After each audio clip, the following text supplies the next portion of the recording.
Muito bom dia, bem-vindos às conversas do Tanto Sabor, mesmo aqui ao lado.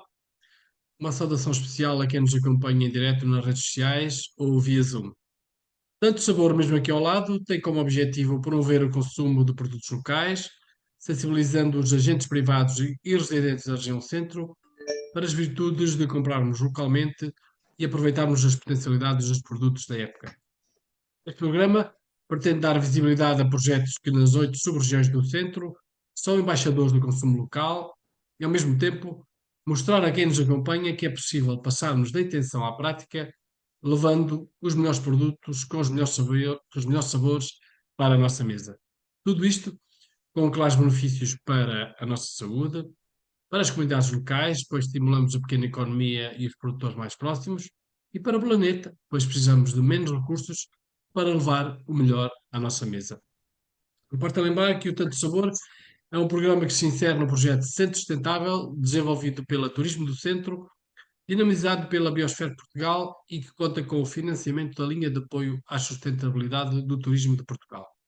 O Centro Sustentável tem a ambição maior de reduzir os efeitos negativos das atividades turísticas e atuar preventivamente para evitar o surgimento destes efeitos negativos, tendo como fatores-chave a dinamização dos 17 Objetivos de Desenvolvimento Sustentável da Agenda 2030.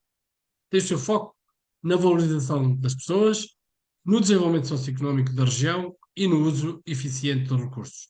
Todo o projeto assenta numa metodologia participativa, onde damos voz às pessoas e às instituições dos 8 territórios do centro sobre o que é importante valorizar e realizar para afirmar o centro de Portugal como um destino sustentável.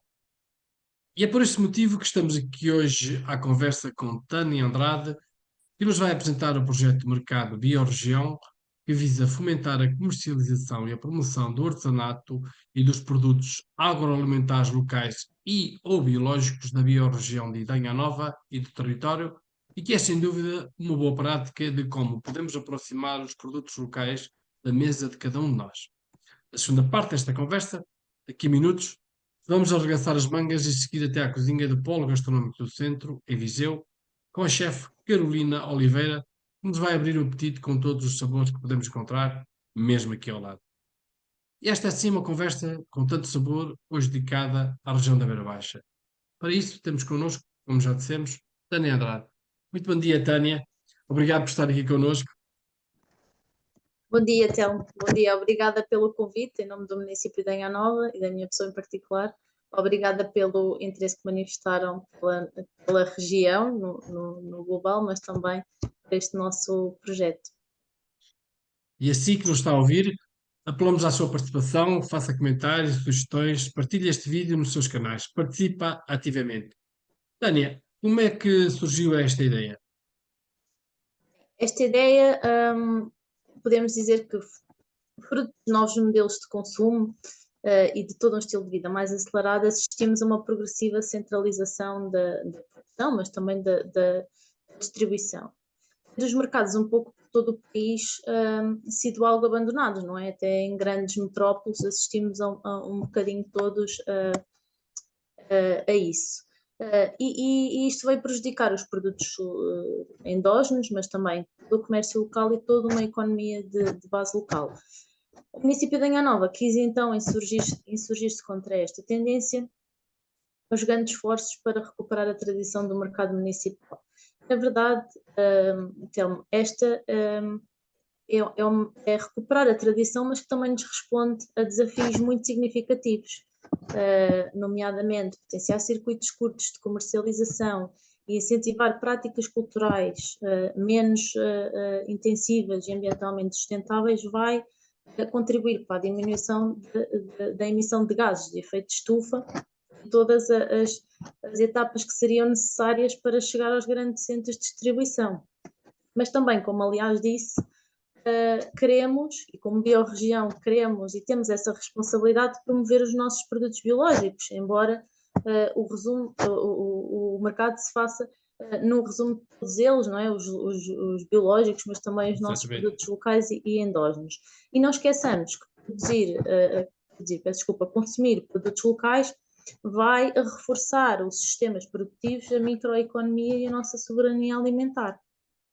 Ainda, posso destacar que esta questão do mercado também surgiu porque o município de Anhanova está dotado de inúmeras infraestruturas, desde a atividade agrícola, também a atividade logística e de transformação, verificando-se assim a necessidade de completarmos, no fundo, o ciclo económico do produto com um espaço destinado à comercialização.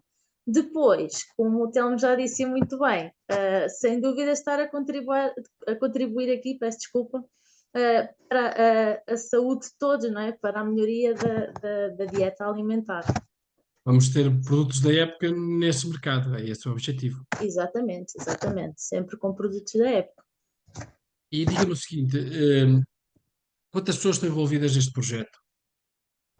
Bem, o número de pessoas envolvidas no projeto é um bocadinho superior àquilo que é a estrutura do mercado, ou seja, o mercado tem 27 bancadas, tem 5 lojas interiores, lojas exteriores e também um supermercado.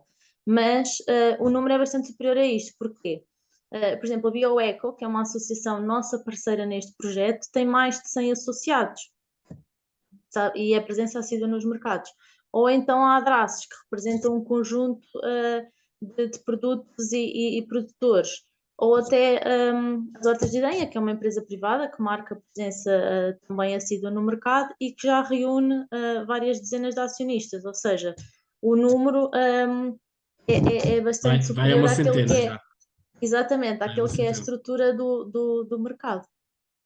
E qual foi a maior surpresa para si neste momento, positiva?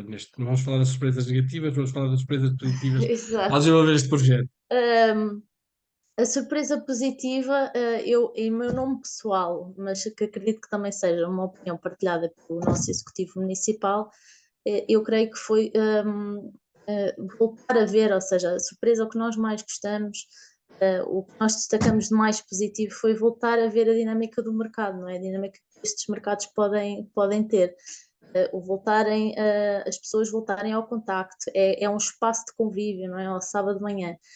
E também a este estreitar de relações entre o consumidor e o produtor e empresário. Para nós tem sido realmente a maior surpresa e o que destacamos de mais positivo, sem dúvida. E algum produto mais vendido ou vai variando conforme a época? Eu creio que as frutas e legumes locais e biológicas estão a ser os mais procurados. Isto porquê? Já há dados que indicam que já cerca de 75% dos cidadãos procuram produtos mais saudáveis, não é? As pessoas estão mais preocupadas com a sua dieta. E nós temos assistido um bocadinho a isso e creio que destacava assim as frutas e legumes locais e biológicos por serem mais saudáveis e por muitas das vezes nestes mercados, por não haver tantos intermediários, conseguimos também um preço mais competitivo e mais agradável para as pessoas. E que lições é que tira deste projeto? Ou seja, que recomendações dá a quem quiser iniciar noutro município? Um, A nível de recomendações, eu recomendaria conhecer muito bem o território, trabalhar muito bem e muito assertivamente, com muita resiliência, com todos os que se quiserem juntar ao processo, porque nós fizemos exatamente isso, ou seja, antes de começarmos este projeto, nós promovemos reuniões bastante participadas em que auscultamos as necessidades das pessoas, dos produtores, dos empresários, dos cidadãos e tentamos procurar aqui o melhor modelo para todos. E eu creio que isto como eu costumo dizer, o mercado é municipal, mas só se faz com o envolvimento de todos, das associações, dos produtores, comércio local, e acho que só faz sentido assim. Obrigado e parabéns por esse projeto. Vemos que, de facto, é um projeto que vai ao encontro dos objetivos do Centro Sustentável e é um projeto que vai, com certeza, ao encontro dos objetivos dos produtores e dos consumidores, porque estamos a ligar muito mais perto do produto à mesa. Parabéns, Tânia, mais uma vez. como é que nós podemos aceder ao vosso mercado? É lá aí? Todos os sábados de manhã, das 8 às 12 horas, estamos lá para vos receber. Agora vêm aí os mercados de Natal, que convidam sempre a umas compras extra. Agradecemos a vossa visita e estamos a aguardar. Fica aqui o convite, muito obrigado mais uma vez. E assim que nos acompanhou durante este programa, agradecemos a sua atenção e mais uma vez apelamos à sua participação para que faça comentários, sugestões, partilhas. Este é um processo participativo que apela a todos e a todas, porque somos nós que estamos no centro. Brevemente vamos voltar com uma nova conversa, uma nova sub-região e um novo projeto. Dê-nos o prazer de assistir. Quem nos está a acompanhar nas redes sociais, deixaremos no chat desta sessão os links para que possas seguir-nos quando deixarmos esta transmissão em direto. Até lá, fique bem e aproveite a próxima hora para se inspirar com a nossa chefe Carolina Oliveira. Vamos então até a cozinha do Polo Gastronómico do Centro. Obrigado, até uma próxima. Obrigada.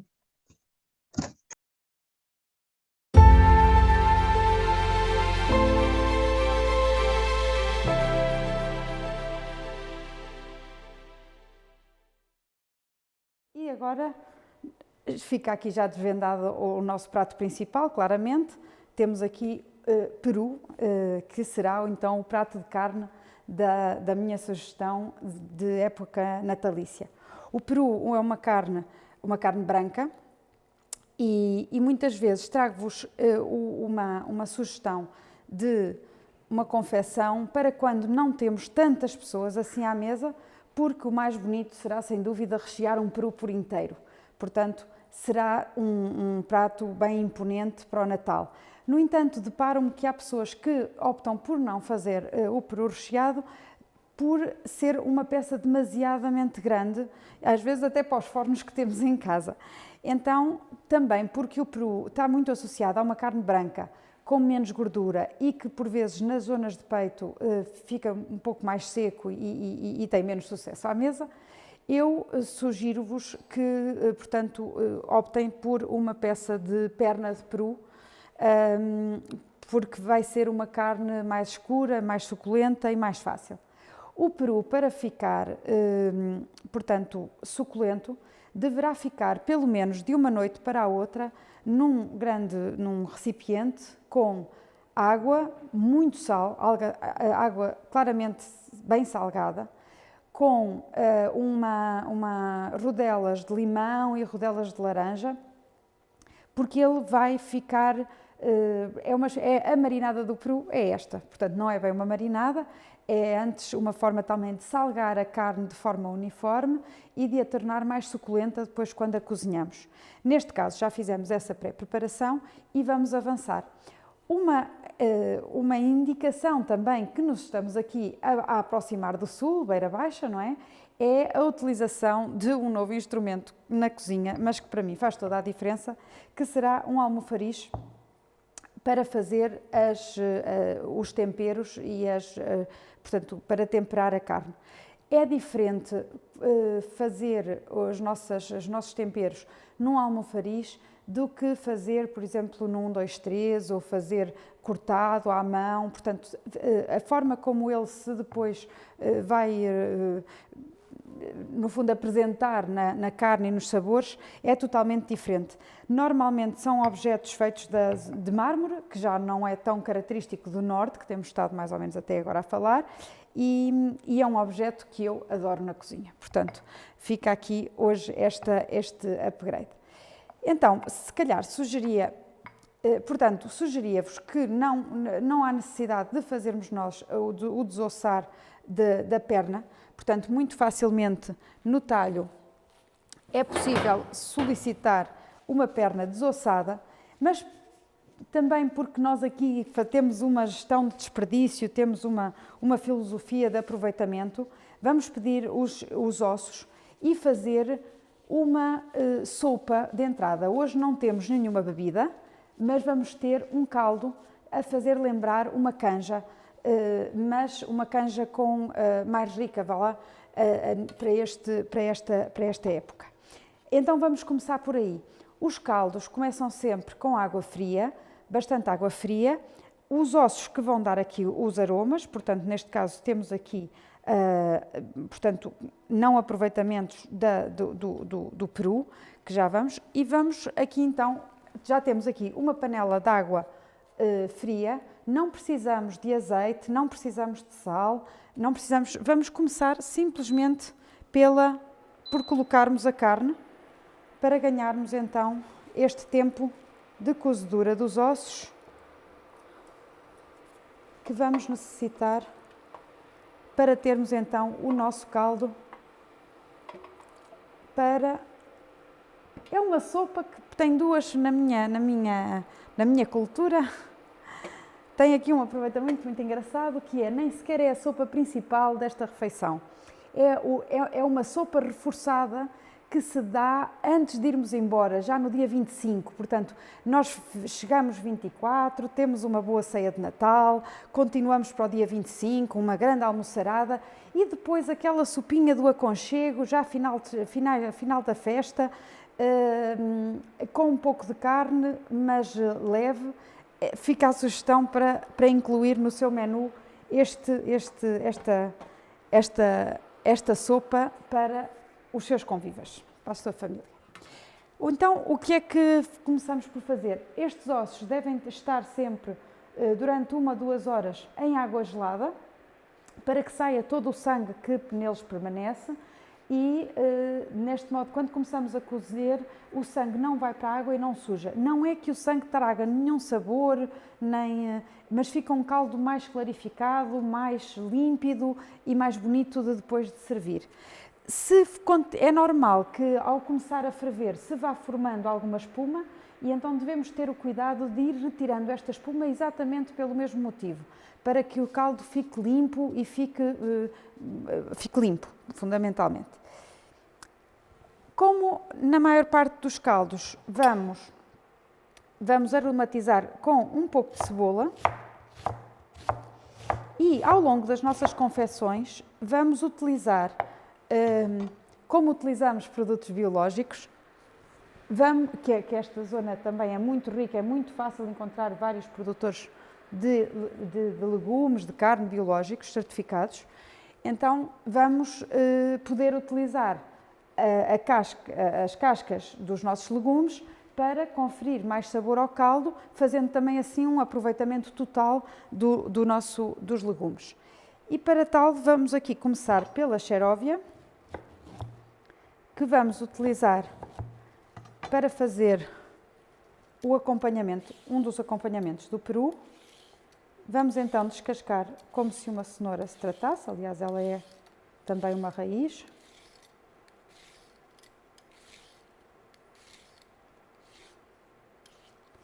E vamos sempre lembrar-nos da nossa sopa ao fazer esta preparação, no sentido de ir tirando de cada um dos legumes que estamos a utilizar um pedacinho para a sopa. Portanto, vamos aqui colocar, a nossa xeróvia estava lavada, vamos colocar então já no nosso caldo estes aromatizantes, aproveitando assim tudo. E para a sopa, da parte mais fina da xeróvia, vamos cortar umas rodelinhas. Eu gosto delas bem fininhas. Quando começa a engrossar, eu passo aqui a faca ao meio.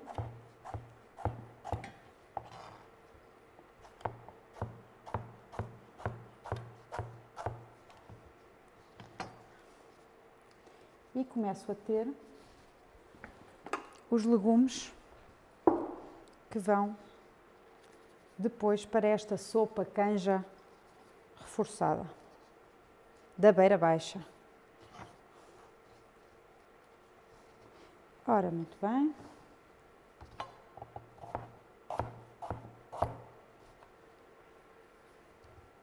É importante que nos cortes destes legumes tentemos manter uma dimensão semelhante em todos eles, tendo em consideração o tempo que demoram a cozer. Assim eu vou poder cozê-los em simultâneo com a minha massa a minha massinha, estão a ver? E para mim é importante que tudo mais ou menos tenha a mesma dimensão na taça. A massinha com os vários legumes cortados e que cada legume que eu esteja a pôr, eu tenha a certeza que em cerca de 20 minutos ele coze. E por isso devem ser cortados fininhos. Do resto da nossa xaróvia,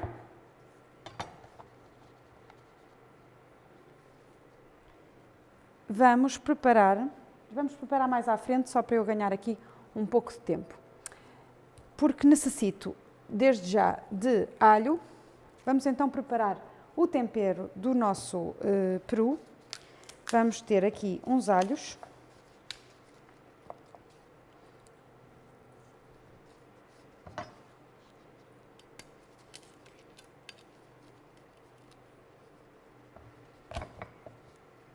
Descascados. E no fundo vamos criar uma massa que vai levar alho, pimentão vermelho. Estou com uma faca muito grande para quem está a descascar alhos. Ok.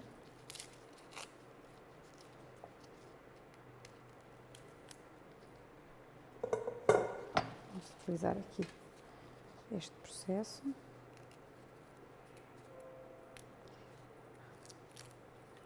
O peru nas pernas temos que o arranjar e eu propositadamente, para que não haja segredos, deixei esse trabalho, que é um trabalho ainda árduo, mas que muito dificilmente algum talho vos fará. Portanto, mesmo pedindo para desossar a perna do peru no talho, é provável que tenham que fazer este trabalho em casa. Temos então aqui alho, temos sal,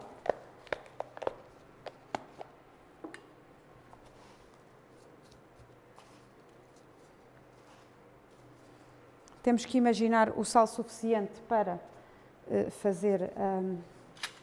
para temperar o tamanho do peru que temos. Pimentão vermelho. E vamos ter pimenta. E começamos então a esmagar os alhos.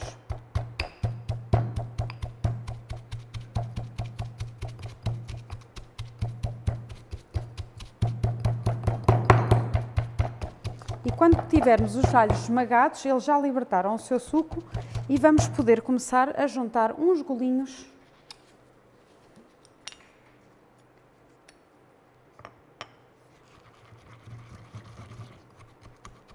de azeite e vou precisar de um bocadinho de vinagre.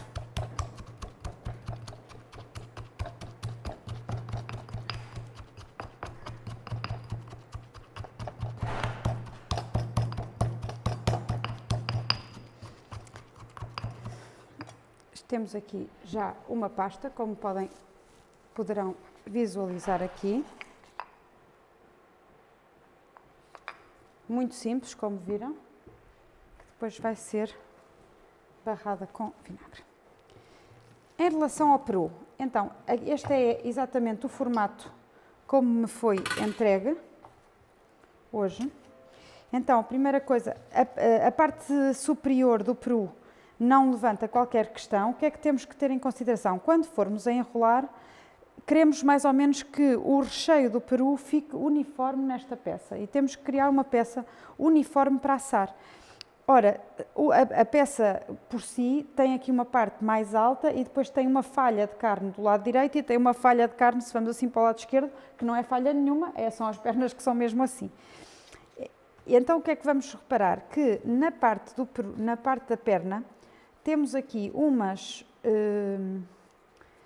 como é que se chama? Isto não é gordura, são umas articulações,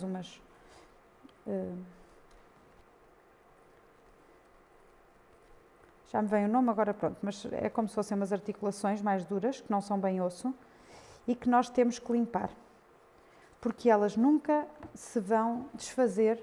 Isto é que vai fazer o caldo, estes pedacinhos que eu tiro agora, porque nós tivemos, como o peru vai levar cerca de 4 horas ao forno pelo menos, já temos um peru no forno para depois conseguirmos degustar aqui o peru e mostrar como é que fica o peru já cozinhado. No entanto, portanto, por isso é que sobraram já aqueles ossos, os grandes vinham do talho e os outros vieram da preparação da outra perna.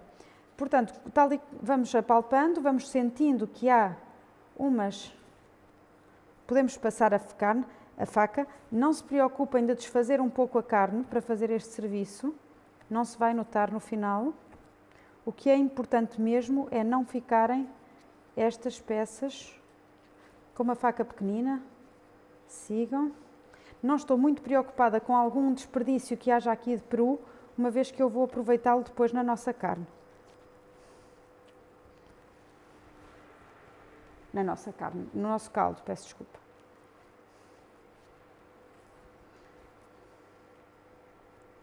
Este vai todo.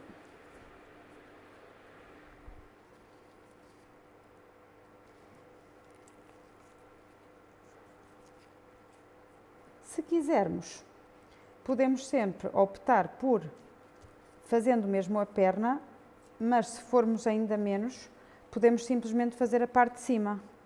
Mas isto também se faz, é aqui um bocadinho que nós perdemos, mas fica a carne muito saborosa. Porque a carne, a maior parte das pessoas gosta muito da carne da perna, não é? Ao pedirem no talho para desossar, atenção, confirmem que não vos tiram a pele do próprio peru. Portanto, a pele está cá. A pele é fundamental para o assado. Não permitam que eles tirem tudo.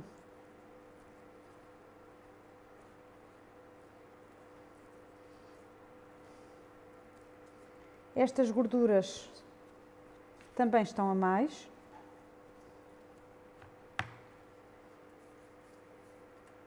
E às vezes aqui no centro também está a mais uma parte do osso que fica aqui agarrada e é tipo uma cartilagem. Há bocadinho estava a faltar o nome, cartilagem, é o que eu estou a tirar, as cartilagens.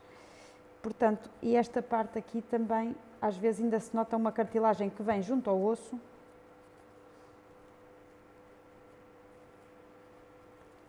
Ainda tenho aqui mais uns tantos para tirar, nada de grave. Com a ponta da faquinha, fazer cortes junto às cartilagens e levar até ao fim.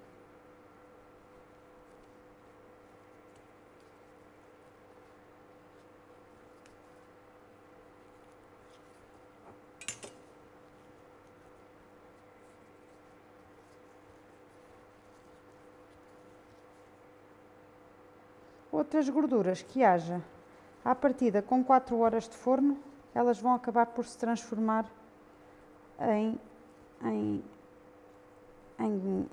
portanto, vão se transformar e não vão ser demasiado rijas. Se há alguma que queiram assim, mais que se veja que é mais rija, poderão também retirar, garantindo assim que toda a carne vai ficar bem tenrinha, que é o que nós gostamos e o que se pede.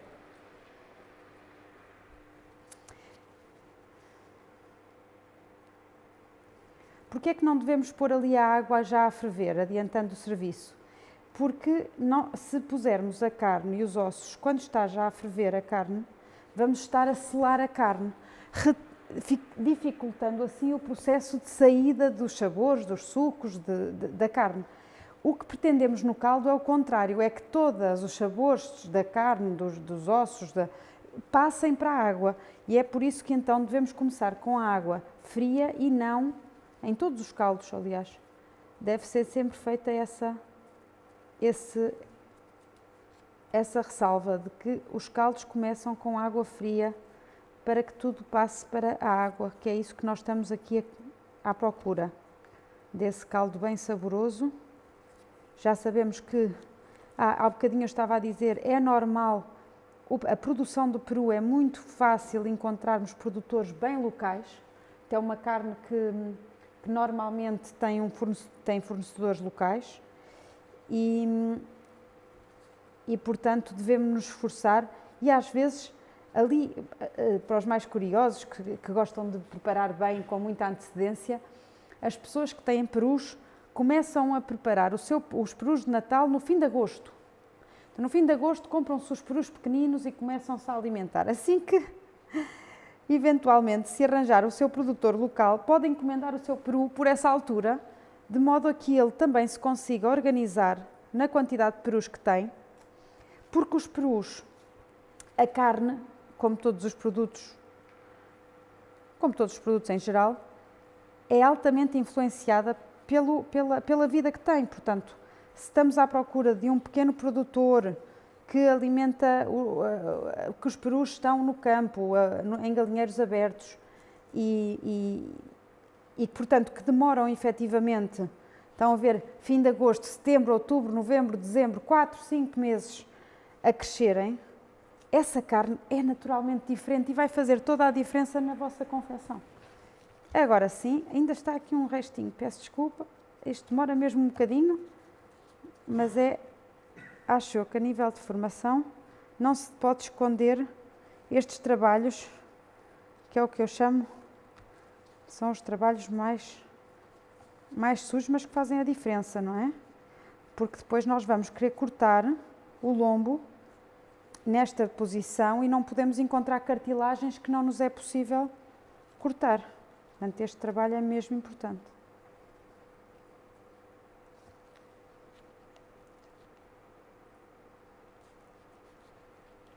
Aí vamos nós. Para o último, espero eu.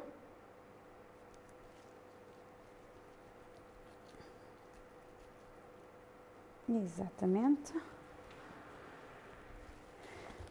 Portanto, fica uma carne, estão a ver, já não há aqui nada a prender, é assim que eu verifico se não há mais cartilagens.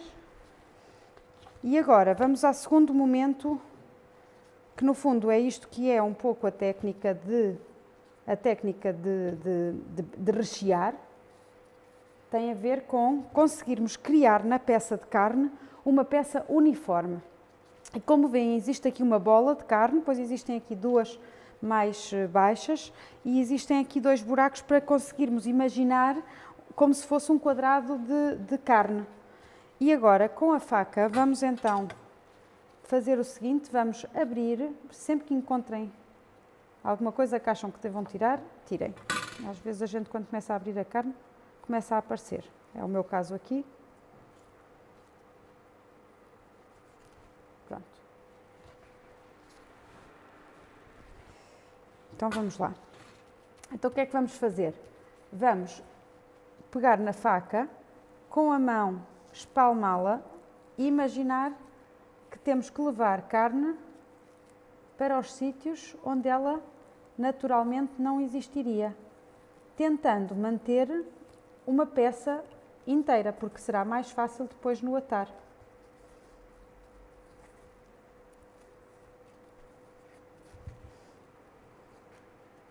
Estes bocadinhos que se soltam podem ir para esta zona central, que tinha naturalmente menos carne. E estes que estão juntos, vou abri-los para o outro lado. Eu sou canhota, tenho que dar a volta a isto. Desculpem lá.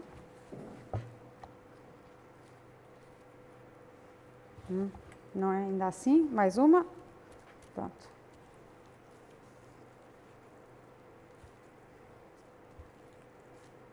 E vão fazer o corte sem deixar que ela se solte.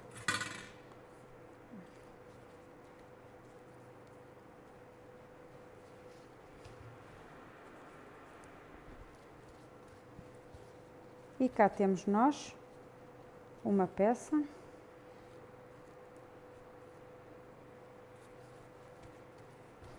Vou ainda pegar aqui que está mais alto e fazer um corte de modo a tentar trazer carne para este lado.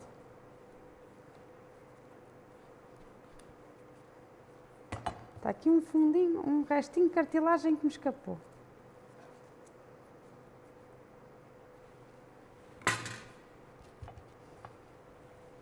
E neste momento temos o nosso peru pronto para rechear.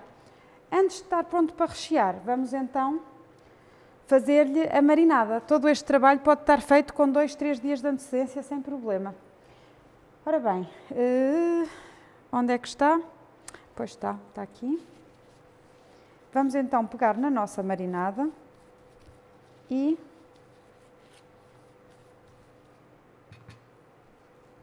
juntar-lhe mais um pouco de vinagre, não é preciso muito, se eu gosto de pôr um pouco de vinagre. E vamos então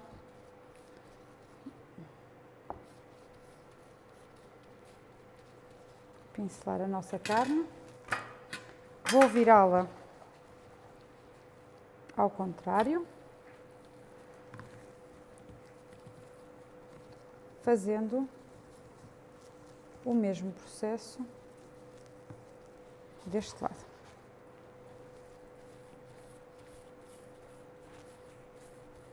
E ela pode-se manter nesta marinada por um dia, sem problema, se for o caso.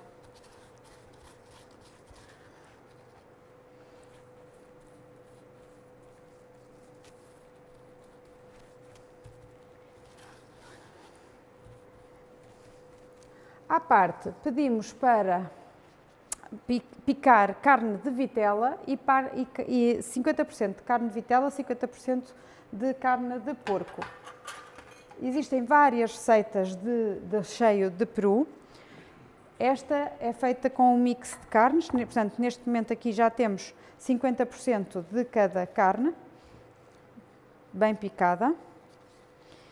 E vamos abrir um ovo.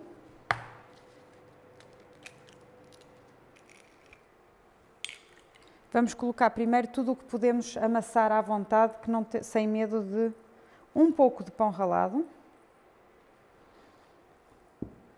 sal,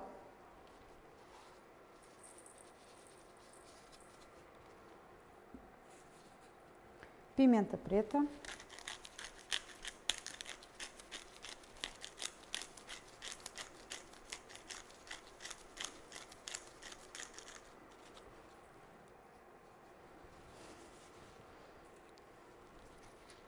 um pouco de azeite,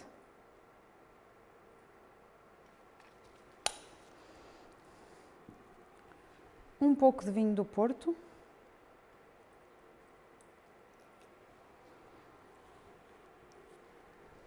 e vamos amassar.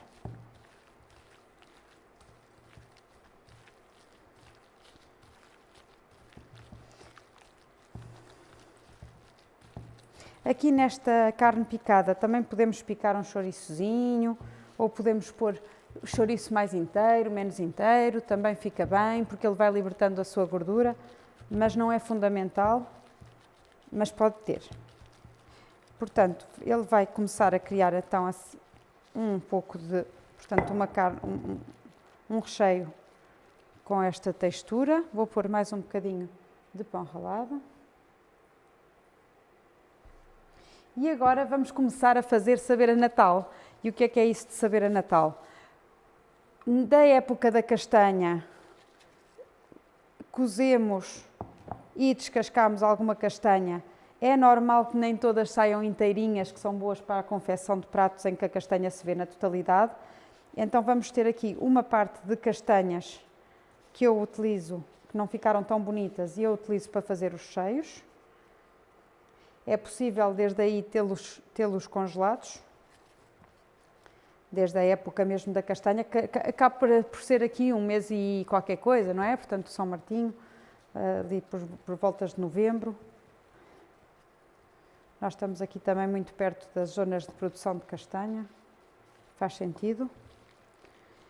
Vamos ter, podemos ter passas, vamos ter figos secos cortadinhos em pedaços. Portanto, o recheio do peru de Natal é sempre um agridoce e deve levar frutos secos também doces. Mas claro que estamos sempre a falar um pouco ao gosto de cada um.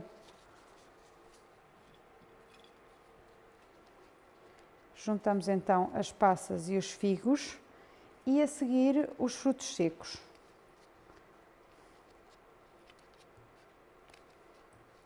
Tendo vitela e porco, temos que garantir que realmente na confecção do peru, que demora tempo suficiente até termos uma temperatura interna bem alta para que o porco fique bem passado. Eu diria que essa temperatura também é interna para que todos estes açúcares se juntem à carne e confiram o sabor. Essa temperatura interna não quer dizer que o forno esteja sempre muito alto, pelo contrário. Portanto, no início podemos começar com um forno um pouco mais alto, eu diria nos 200, mas depois começamos a baixar, passado meia hora, baixamos para os 130 e deixamos ficar durante 4 a 6 horas sem problema. Nos 130 não vai acontecer, portanto, ficar preto, esturricar, coisa nenhuma. Só o que vai acontecer é a carne que fica cada vez mais tenra. A primeira parte é importante que seja em forno alto, exatamente para selar o peru e para manter os sucos do peru dentro. Nunca fazer cortes da parte de fora do peru, muito menos para ver se está assado. Essa umidade que existe dentro das carnes é importantíssima para que, espera-se um bocadinho, não é? Quando vamos a cortar para o prato, foi importante que essa umidade se mantesse dentro. Em vez disso, podemos utilizar termómetros manuais. Portanto, o tempo que vos estou a dizer é mais que suficiente para ter a temperatura interna desejada. Mas se dúvidas existem, com um termómetro espetam bem até ao centro do recheio e deverá apresentar pelo menos os 63 graus, 70, para que esteja entre os 65 e os 70, já tem uma carne bem confeccionada. Temos então, eu pus bastantes figos, gosto bastante. A seguir vamos ter amêndoas também partidas e neste caso eu gosto de colocar os frutos secos já, portanto, passados no forno, portanto já estão crocantes e vão já conferir. Eu vou-lhes aqui passar também a faca, com licença.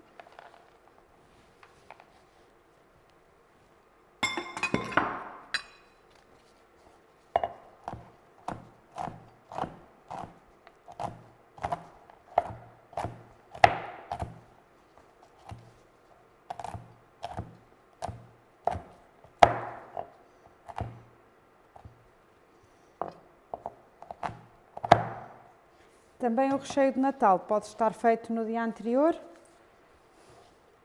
de modo a que, aliás, todo o peru pode estar recheado no dia anterior e no dia do Natal, no dia 25, aliás, até pode estar feito no dia 22 e ficar em frio até ao dia 25 de manhã, retirem para começar a ganhar a temperatura ambiente, retirem cedo e depois coloquem ao forno cedinho pelo pequeno almoço para ficarem com o peru à hora, pela 1 e pouco, já estará um peru bem assado, bem gostoso.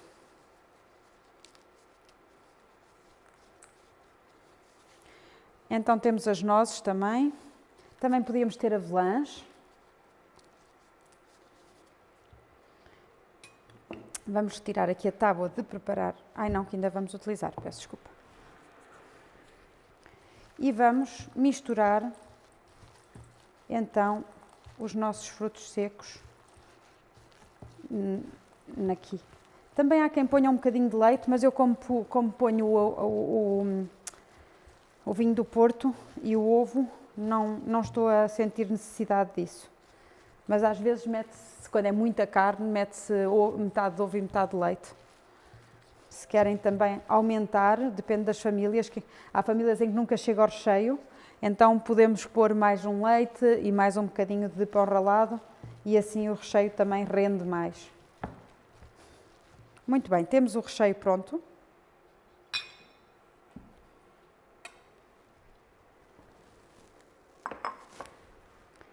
E agora passamos aqui para... Hoje é o dia de atar, já de manhã o fizemos e hoje à tarde vamos continuar aqui a testar as nossas habilidades no atar. Então vamos virar o nosso peru, Vamos refazer aquele tal quadrado de que vos falei.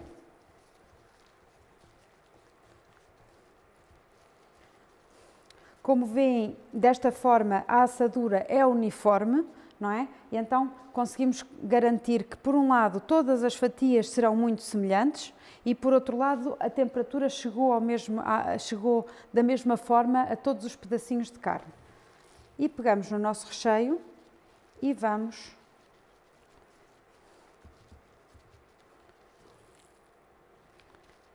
pôr também de forma uniforme na nossa carne.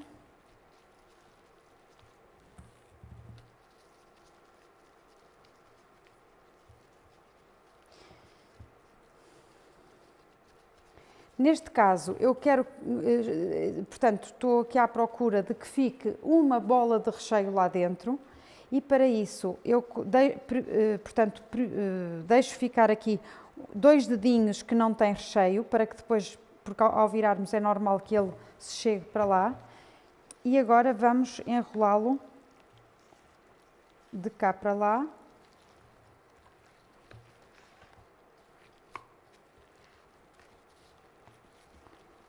Tentando então que ele tenha mais ou menos a mesma espessura em todos. E aqui está. Já mostra o que é, não é? Vamos retirar esta tigelinha.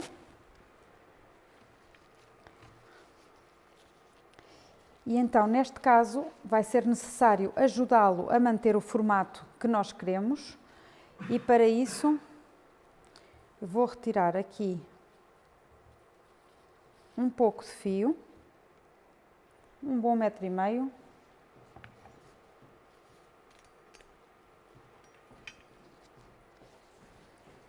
Vou passar debaixo de um dos lados e vou dar o primeiro nó. A técnica é a mesma da manhã, quem me esteve a seguir durante a manhã, só que agora em carne. Ora, como é que fazemos então? Colocamos o fio para o lado que queremos andar, colocamos o polegar deste lado e fazemos passar o fio por baixo da carne. E chegando aqui, vamos fazê-lo passar a fazer o nozinho. Passamos todo o fio. E agora chegou o tempo de fazer alguma pressão. Não quero fazer, no entanto, um garrote. Portanto, não é para segurar, não é para... Eu consegui, inclusivamente, esta é a parte menos grossa, então eu aqui até posso deixar um pouco mais solto, permitindo que a carne vá inchar um bocadinho, enquanto que aqui eu vou apertá-lo no sentido de manter na espessura em que está. Portanto, isto tem várias funções, o atar tem essa função de segurar o recheio e de manter o formato da carne o mais uniforme possível. E cá está novamente.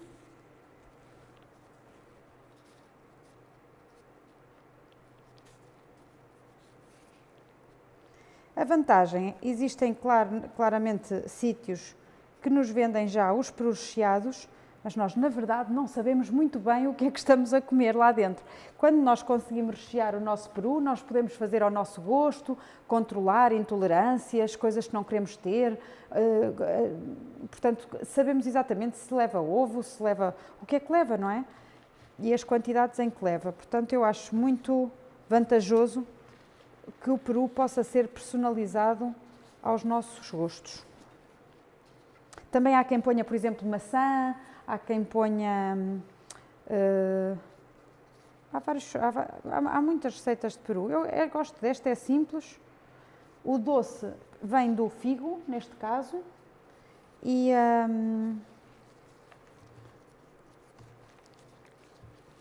os frutos secos dão-lhe aquele ar do Natal. Agora aqui vamos atar com um bocadinho mais de força, e então para conseguirmos a tal dimensão que pretendemos. E aqui o último deste lado.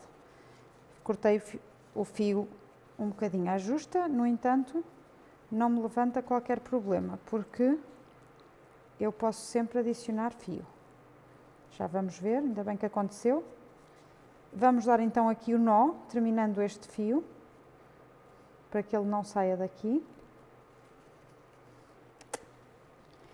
Faltou-nos aqui claramente este bocadinho de segurar, não é?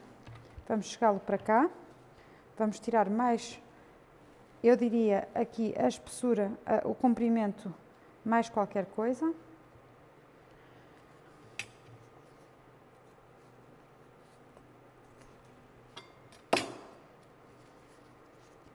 E estas, vamos juntar assim duas pontinhas e dar um nó.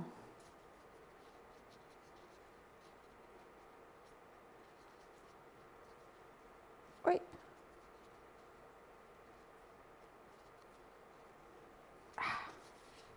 E veem que já não sai daqui e posso continuar. Portanto, se vos acontecer, não é nada. Vamos andar mais um bocadinho. Eu sinto que preciso aqui de mais um, que ainda por cima é mesmo aqui no sítio em que a carne, em que o formato foi feito, não existia, portanto é aqui que é preciso segurá-lo. E agora eu vou fechá-lo na ideia como está aqui, para o lado de cá, fazendo percorrer todo a sua base e dando-lhe a força que o segura deste lado.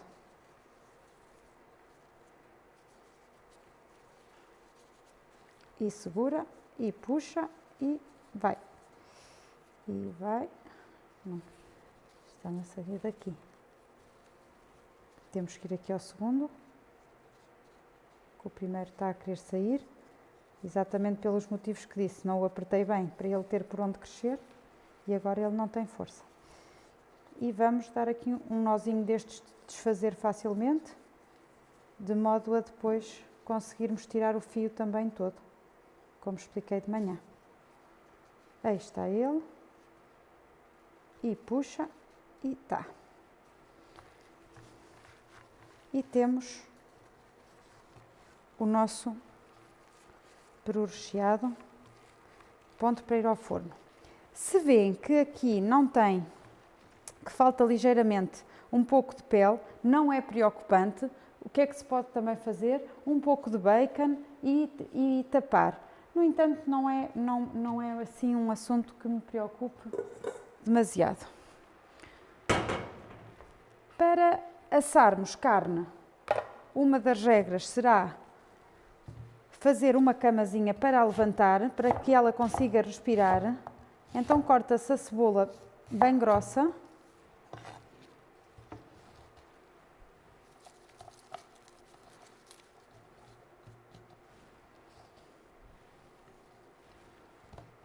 Mais um bocadinho. Para que a carne não assente diretamente na travessa. E vamos colocar então, parece que esta travessa parece curta.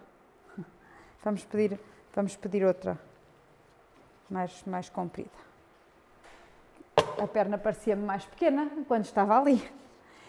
E temos então esta primeira fase, vamos só depois regar com um bocadinho de azeite mais, colocar um pouco de água e forno com ele, então a 200 graus durante meia hora, depois podem baixar para 160 mais durante 40 minutos e depois baixem para os 130 e lá fica, durante então as 4 horas.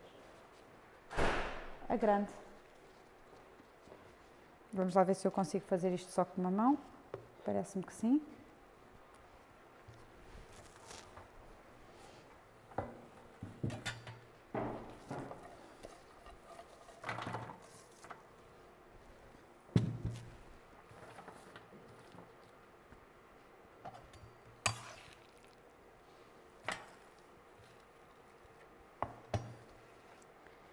Antes de ir ao forno, vamos só aqui preparar para ficar aqui um raminho de salsa, mas escondam-no, não metam por cima que isto não é para ficar bonito, é para dar aroma. Podem meter um bocadinho de salsa, porque todos estes aromáticos vão depois passar para a carne. O regarmos com azeite.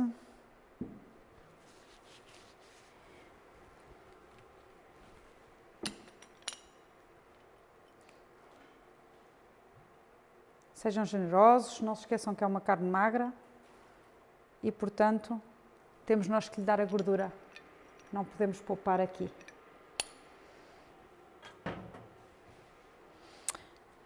Também pode levar um pouco de cenouras por baixo. Vamos resguardar algumas cenouras para nós, para outra confecção. E agora vamos então colocar ao forno.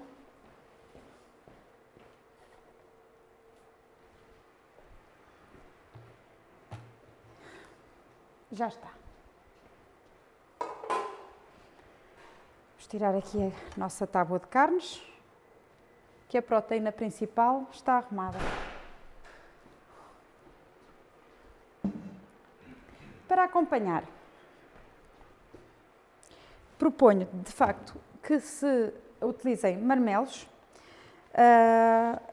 portanto, vamos fazer aqui um mix. Vamos aqui trabalhar o marmelo, a xeróvia e a acelga. Portanto, vamos descascar o marmelo e utilizá-la como se fosse maçã. Quero receitas simples, que seja fácil rapidamente de fazerem. Naturalmente, o marmelo também pode, portanto, podemos aqui fazer 2 tipos de confecção. Podemos utilizar o marmelo e maçã e fazer um puré de marmelo e maçã para acompanhar. Estas carnes também ficam muito bem com o recheio. Também podia ter ido de marmelo no interior do... Eu tinha aqui outra tábua, só um bocadinho. Aqui.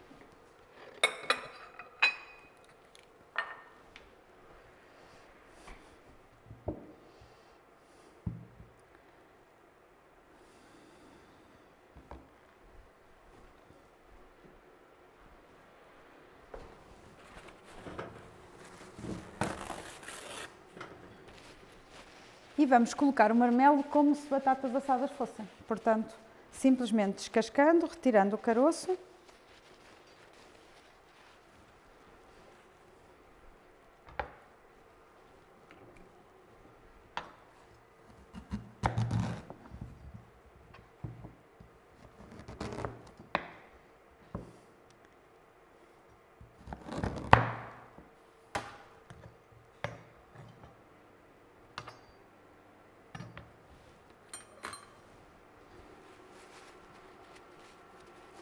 O que é que acontece? O marmelo não precisa de 4 horas ao forno, portanto, temos que permitir que faça, portanto, esta primeira assadura e quando faltar cerca de 40 minutos, como estamos a falar em temperaturas baixas, 40, 50 minutos à vontade, para o marmelo pode ir acabar junto com o peru. Ou então, optamos por fazer o puré. Como é que se faz o puré de maçã? Eu escolheria aqui uma maçã reineta, que é uma maçã que descascando fica logo, portanto é uma maçã que quase que ao vapor se vai desfazer logo em puré. Partimos pequenino o marmelo e depois passamos realmente pelo passo vite para fazer puré. Volta ao tacho com um bocadinho de açúcar, porque tem aqui alguma acidez. Um bocadinho de açúcar, muito pouco, e uma colherzinha de manteiga, e fica aqui uma segunda sugestão para além do marmelo assado, que será então o puré de maçã e marmelo.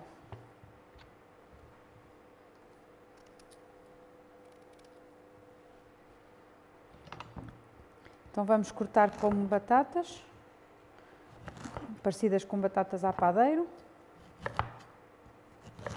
Eu gosto particularmente aqui também do marmelo, porque junto com o recheio que tem porco, vem aqui dar-lhe alguma acidez e cortar esta quantidade de carne que estamos a consumir. e não precisa de mais nada este marmelo, é só assim. Pode-se passar agora por água depois dos cortes e então quando faltarem cerca de 50 minutos vamos colocar ao forno.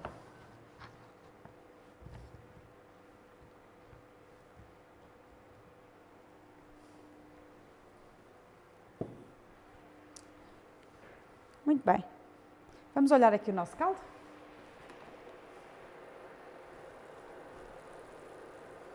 Cheira bem a peru. Naturalmente, estas confecções são confecções que demoram bastante tempo. Nós aqui nesta sessão não vamos conseguir retirar todo o sabor, portanto estamos a falar que só na cozedura pode estar 1h30 à vontade, até a carne estar completamente tenrinha. E então vamos dar mais algum tempo ali e vamos preparar as acelgas.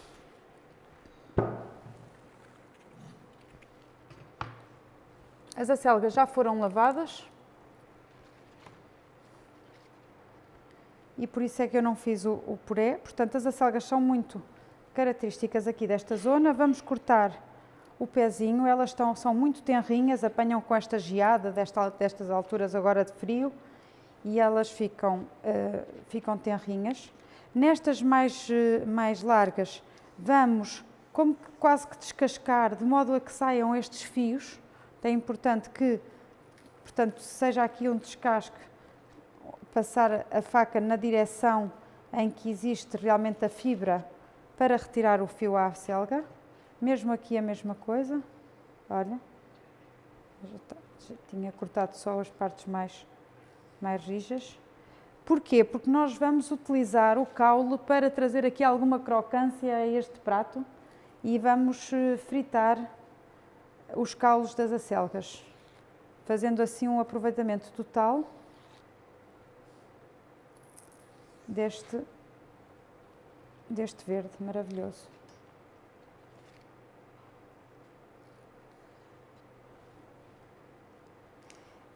As folhas vamos cozê-las e podemos fazer simplesmente salteadas ou podemos fazer um esparregado de acelga. E os caules, então, vamos fritar num polmo. Também é bastante típico português, um bocadinho à semelhança do que acontece com os peixinhos da horta. No fundo, são essas as semelhanças que temos. Ora bem. Vamos colocar então aqui uma panela ao lume para cozer.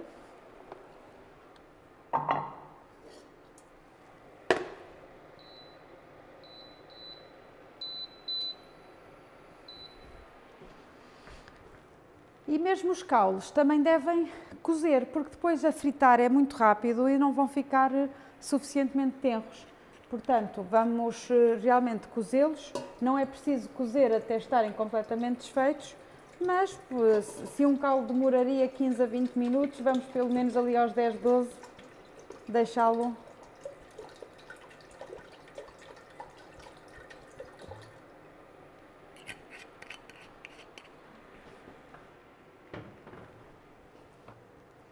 Vamos criar aqui alguma uniformidade no tipo de calo que temos, portanto vou dividir estes maiores em dois,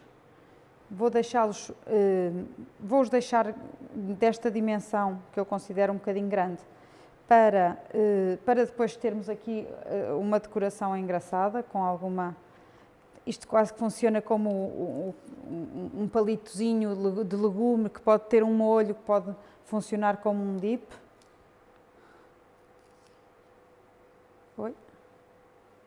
Não esquecer então de tirar os fios. O fio na acelga também depende um bocadinho do momento da colheita, portanto, quanto maior é, como nas couves, não é? Quanto maior a couve, mais adulta, mais rijo se torna o fio e mais temos que retirar. Muitas vezes até temos mesmo que retirar um pedaço da couve. Como estas são tão tenrinhas, vamos agora às vermelhas. Como estas são tão tenrinhas, não há necessidade praticamente de tirar nada. Pomos as folhas para aqui.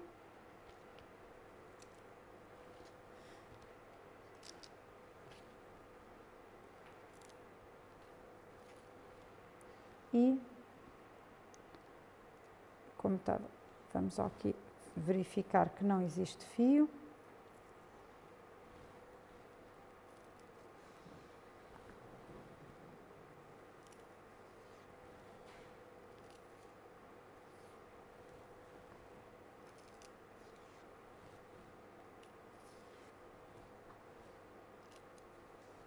Isto é um jeitinho aqui que se dá com a faca, antes de cortar tudo, e sai o fio. E já temos aqui os nossos caules de acelga. Temos aqui a água já quase a ferver. E temos aqui 50 minutos para vos mostrar a confecção ainda de uma sobremesa. Vamos ver se eu consigo chegar lá. Vou aqui acertar o meu passo. Vamos primeiro preparar aqui, portanto, o polme para fritar a acelga. Eu vou preparar o polme com farinha de milho.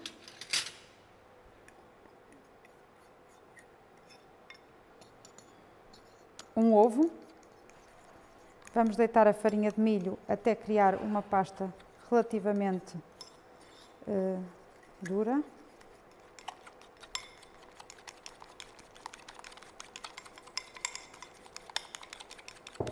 Vamos temperar esta pasta com um bocadinho de sal, pimenta preta,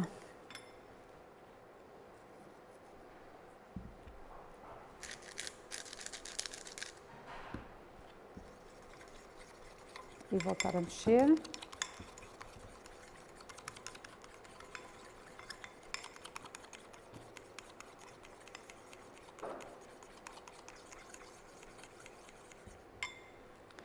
E vamos então, a água já está a ferver, colocamos sal na água, não muito.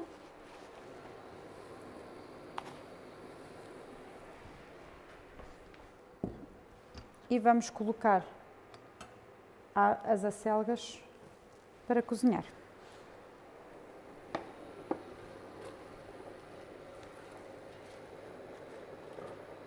Os verdes nunca se tampam, portanto, permitam que eles cozinhem. Vamos só chegá-los para baixo.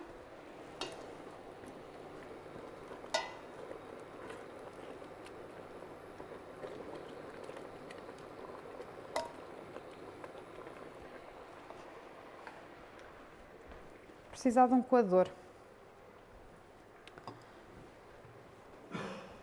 E está mais uma coisa adiantada. Agora, para o nosso puré, vamos cozer, vamos colocar aqui um pouco de água também. Temos aqui abóbora, temos ovos.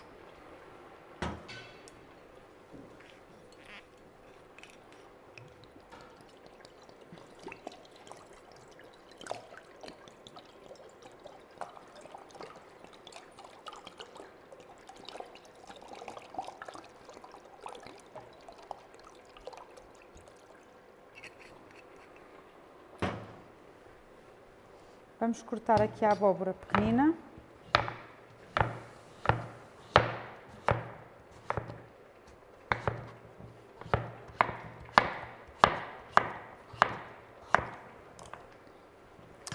Vamos adiantar aqui, vamos retirar o nosso caldo para o lado.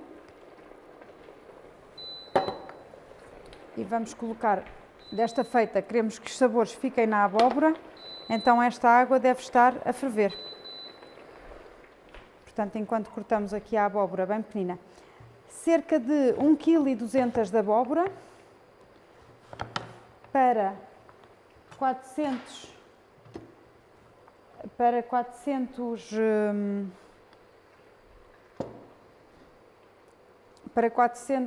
gramas de açúcar.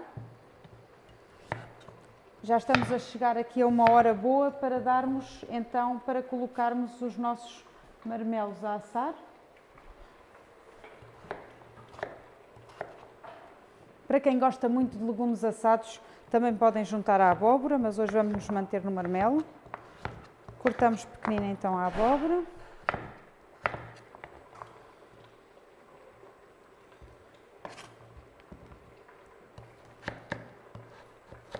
Este pudim de abóbora é uma receita também muito simples, é uma receita que também se aguenta bem do Natal à passagem de ano, que é uma preocupação que eu tenho, é ir tendo sobremesas para ir comendo ao longo dos dias e não ter que comer todas na mesma noite.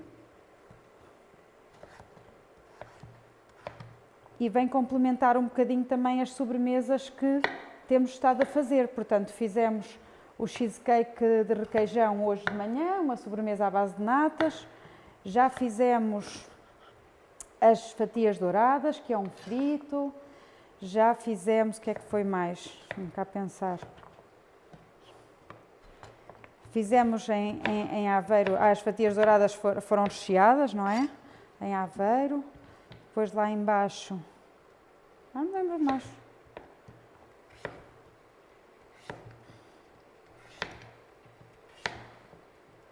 Estou a pensar que é melhor estar com atenção à faca antes que se dê um acidente aqui em direto. Porque esta faca corta muito bem. Estou a ficar com pouco espaço na minha tábua. Isso não me está a ajudar.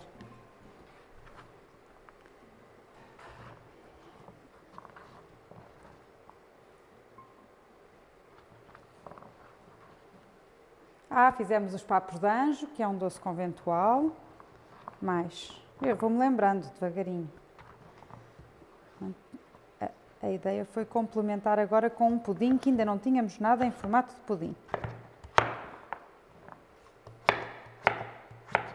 Também utilizando um produto muito comum, que nos estejamos em excedente por esta altura ainda do ano, que é a abóbora.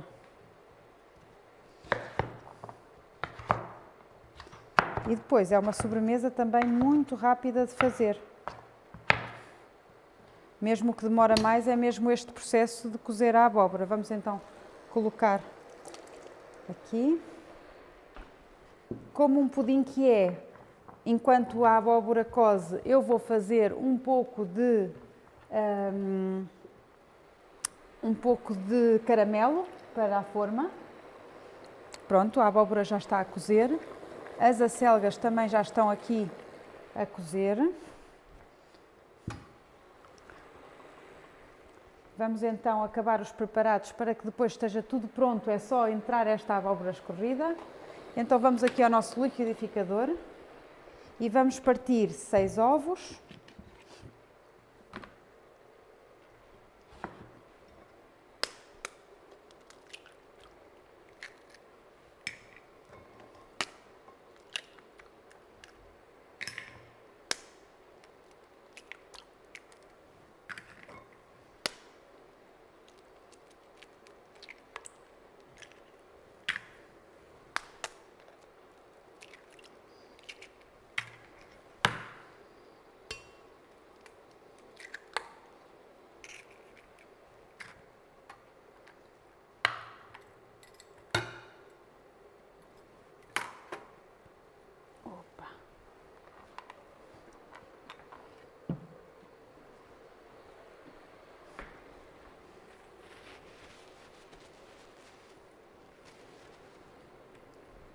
Vamos então ter os 6 ovos, vamos ter o nosso... eu vou utilizar açúcar amarelo, este açúcar branco é para o caramelo, portanto aqui assim...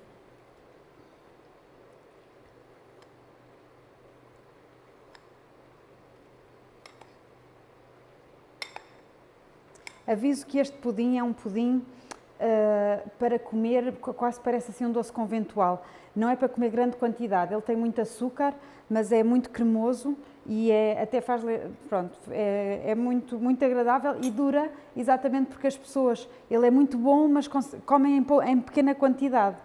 Portanto, em relação ao pudim de ovos, por exemplo, que nós temos uma tendência a tirar uma grande fatia, aqui não, é um bocadinho para complementar o buffet de sobremesas. Se não disserem que é de abóbora, vai haver quem vá confundir este pudim com outra coisa, mas eu não quero, nem quero comparar aqui só porque eu vou dizer, mas vão compreender, porque o pudim Abade de Priscos é uma relíquia da pastelaria portuguesa, da doçaria portuguesa conventual, que não se pode comparar à facilidade com que se faz aqui este pudim. Eu vou pôr uma raspinha de laranja, que fica sempre bem com a abóbora, e se gostarem muito de canela, também podem adicionar. Eu não gosto de colocar, porque já no Natal nós vamos ter canela em muitos sítios e se colocamos em tudo, fica tudo a saber um bocadinho ao mesmo. Portanto, raspinha só de laranja. E vamos colocar 2 colheres mal cheias de sopa de farinha maisena.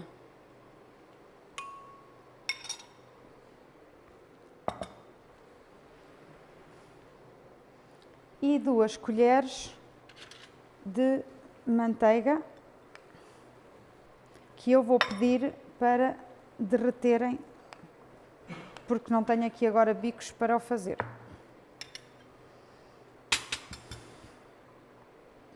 Portanto, vai ali só a derreter, que ainda temos tempo, e a receita está feita. Entrando o puré, é bater, portanto, o que é que nos falta? Preparar a forma. Então, vamos preparar a forma fazendo um caramelo. Para isso, vamos buscar uma frigideira, deitamos uma quantidade é um bocadinho a gosto, depende também da forma que temos. A ideia é que o caramelo junte todo portanto, formate todo a base. Vamos aqui derreter esta manteiga em micro-ondas, só para facilitar agora aqui o processo. Vamos colocar então ao lume. Entretanto, já temos cozidas as nossas acelgas. Vamos trocar. Já vamos tratar delas. Vamos pôr então a fazer com um pinguinho de água, só para ajudar o caramelo a formar-se, sem queimar. E o caramelo vai requerer aqui um bocadinho da nossa atenção, para que tudo corra bem.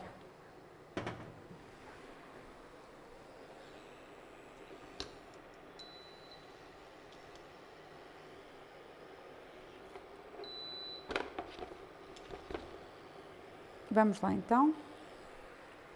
Precisamos de uma colher para o mexer e vamos colocar aqui a forma. Neste caso eu vou utilizar uma forma tradicional, mas ele quando for ao lume, portanto tem que arranjar, portanto ele vai ao forno também. O que acontece é que ele vai precisar de ir em banho-maria, portanto precisamos de 2 recipientes, um para colocarmos água, o outro para colocarmos o nosso pudim. Neste caso a forma não precisa de ser untada porque é o caramelo. Obrigada. E muito bem, a manteiga foi a derreter sem ferver. Já vamos utilizar. Temos que manter aqui o olho no nosso caramelo. Portanto, como estava a explicar, então, eu optei aqui por uma forma até tradicional. Esta também é uma zona em que se utiliza muito o barro. Portanto, Portugal em geral utiliza bastante. Os pontos de açúcar praticamente não se mexem. Eu só vim dar aqui um jeitinho porque estava aqui um pouco de açúcar que não estava com água. E vamos verificar onde estiver a começar a formar o caramelo. Vamos devagarinho mexendo de modo a nunca termos caramelo queimado antes de termos caramelo posto. Vamos juntar então a manteiga no preparado.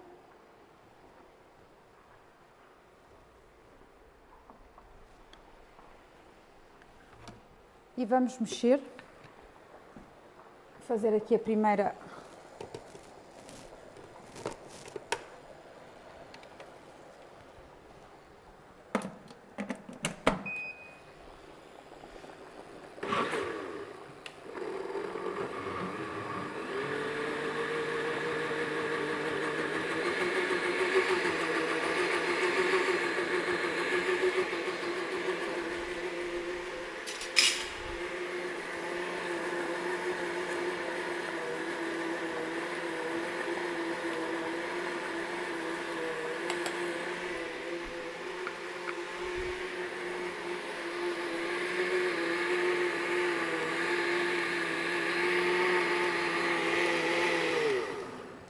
Está uniforme, é o que se pretende. Vamos dar aqui mais 2 ou 3 minutinhos à nossa abóbora e colocamos a abóbora ali e voltamos a mexer. Estamos então aqui a fazer o caramelo.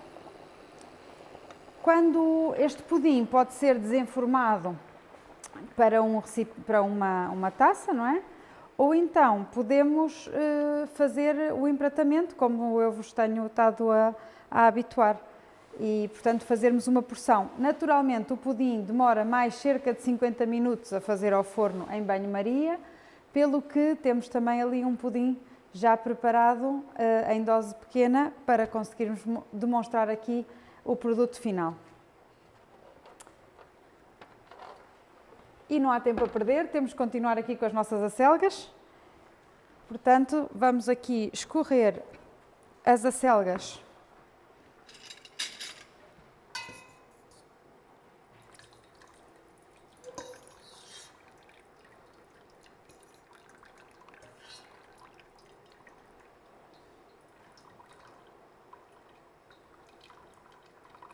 escorrendo bem a água.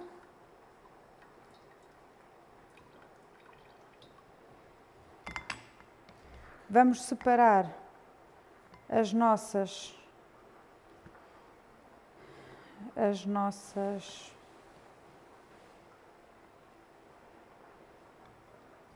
caules, não é?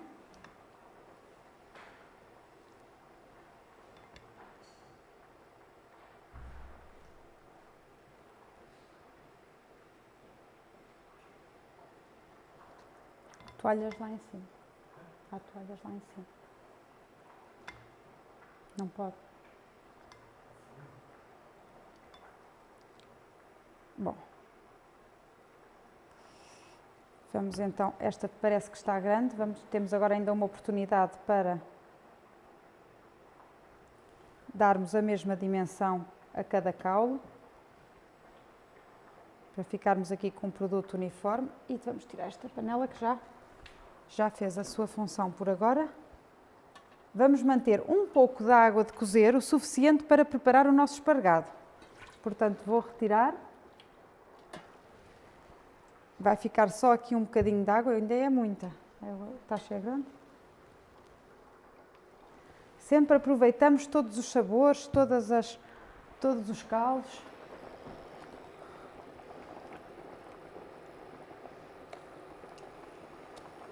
O caramelo está-se a querer começar a formar.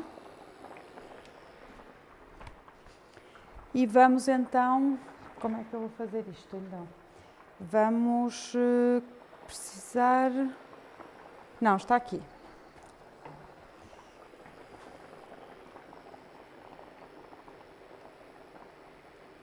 Eu vou retirar esta abóbora do lume, ela com o calor que tem vai acabar de cozer, porque precisamos de começar a fritar os nossos caldos. E para isso, então, temos aqui o palmo. Eu não gosto do palmo demasiado grosso.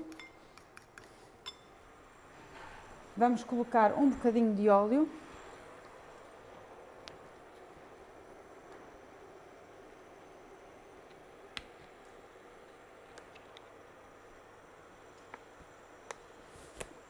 O óleo de girassol, começamos a chegar-nos ao sul, tanto faz sentido o azeite como faz sentido o óleo de girassol. Vamos colocar então um pouco. Vamos colocar com o garfinho dentro do palmo.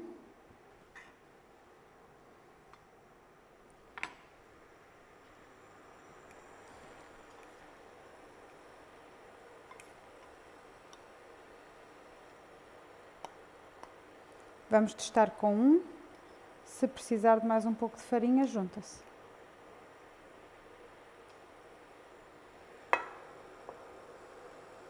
Vou pôr um para verificar a temperatura. Também fica bem um bocadinho de farinha maisena, vai-lhe dar vai-lhe dar mais crocância. Vamos aqui juntar. Os amidos de milho dão crocância aos fritos, aos pomos.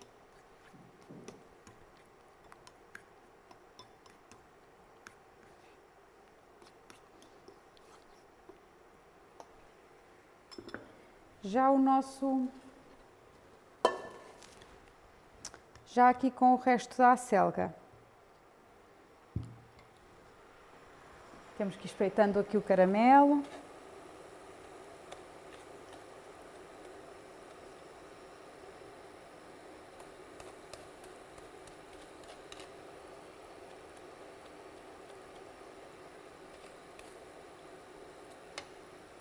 O óleo já está quente.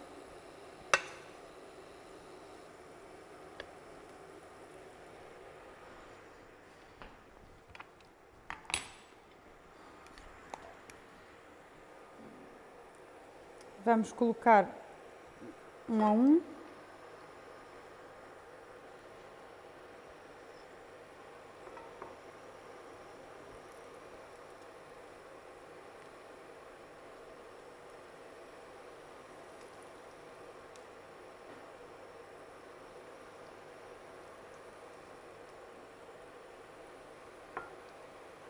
Eu aqui também estou a pôr um pólen um pouco mais líquido, porque como a acelga tem este caule de cor vermelha ou verde, acaba por não tapar totalmente a cor da acelga e parece-me interessante no resultado final. Uma vez que o vermelho é muito o sinal da época natalícia e tudo o que tiver vermelho acaba por ser bem-vindo à mesa, para as decorações dos pratos.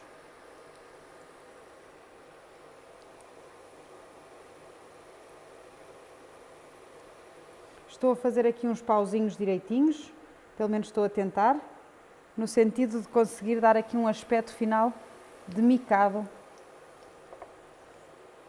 aquele jogo tão tradicional que também pode ser uma boa ideia para alegrar a noite de Natal em família. E já está colocado.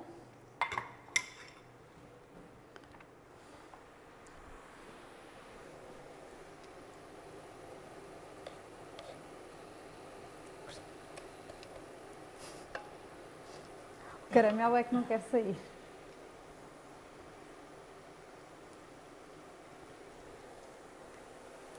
Temos depois o pudim já feito, que é que podes trazer um bocadinho como hoje de manhã.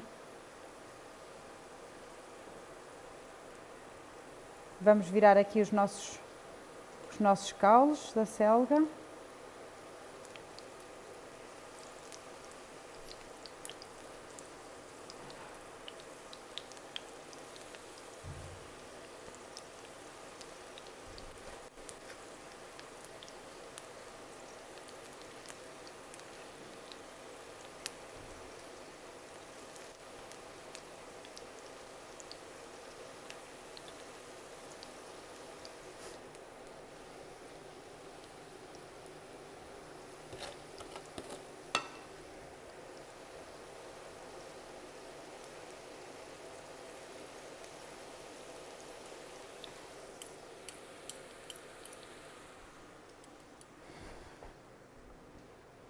Não, ainda vou precisar.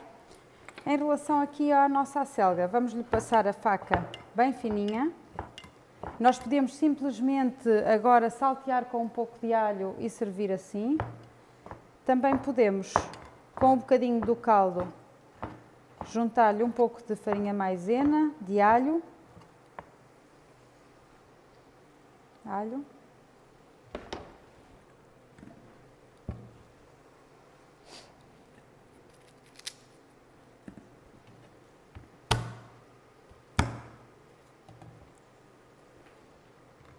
Até vamos fazer aqui de uma forma que eu acho que é capaz de ser mais fácil para quem vê. Pronto, temos então aqui o caldo com a farinha maisena. O caldo já deve estar frio para fazermos este trabalho.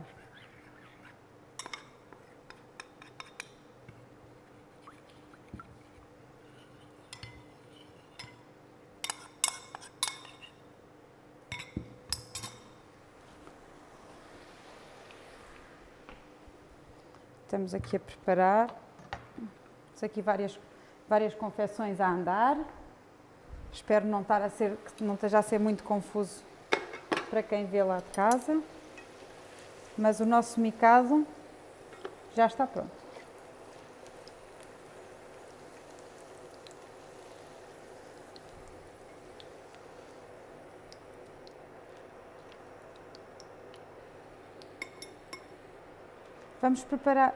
Vamos utilizar este óleo e vamos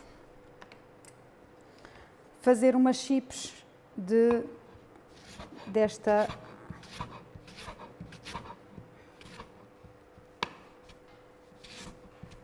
umas chips é uma forma de dizer batata frita às rodelas fininhas.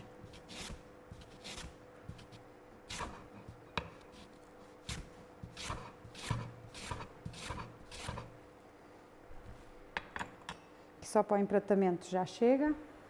Vamos então também fritar. Tudo isto à procura de crocância aqui no meio.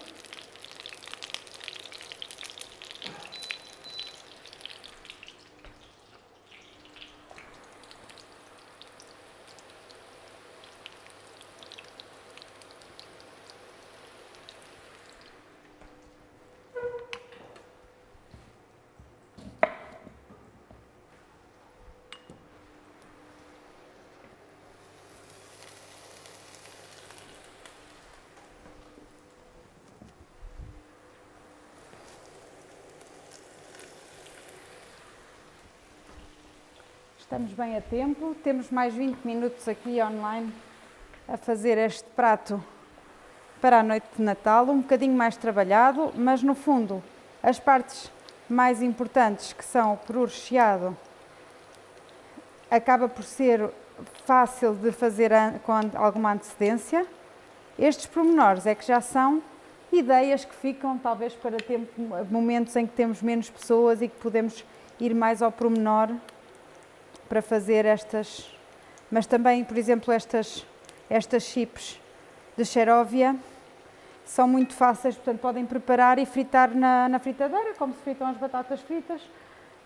Se calhar até podem fazer um misto e fazer batata doce, fazer xeróvia e fazer batata normal, e vamos ter diferentes sabores, diferentes formatos. A xeróvia também podemos fazer o jogo do micado, portanto cortá-la em fininha e fritar também, mas eu lembrei-me de fazer de facto aqui a chip de xeróvia. Ela só precisa de ganhar aqui alguma corzinha.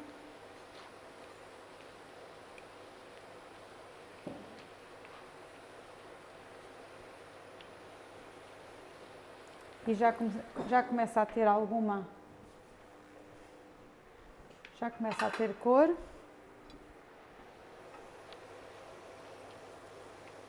Então até podemos pôr aqui. Eu não gosto muito de utilizar os papéis, mas vamos fazê-lo para esta xeróvia. Vamos pôr um bocadinho de papel e vamos tirando as que já têm uma cor dourada. Também pedia que, se entretanto viesse o nosso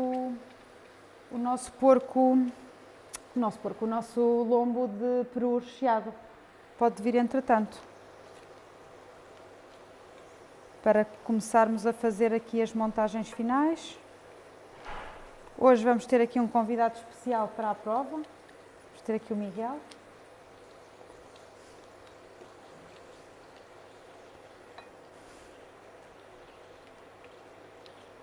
Da Biosfera,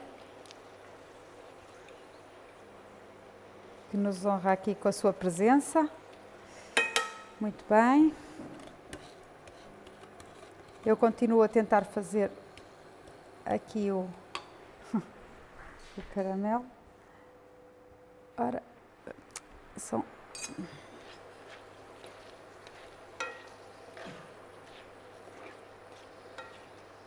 já estão fritinhas.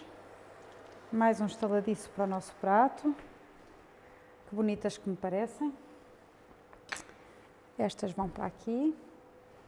E agora vamos tirar este e fazer entrar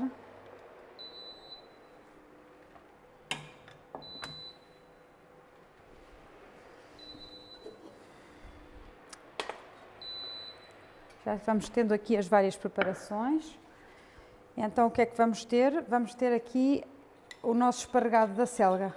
Preparamos então o caldo onde cozeu a acelga, que já tem sal, não nos podemos esquecer, com a farinha maisena.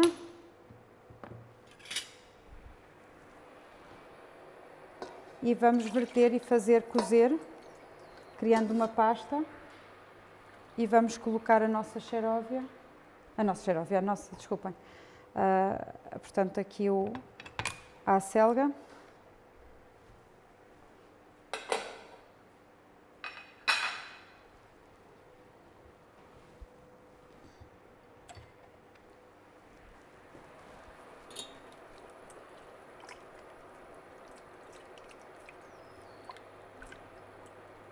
Temos que esperar que coza a farinha de forma homogénea.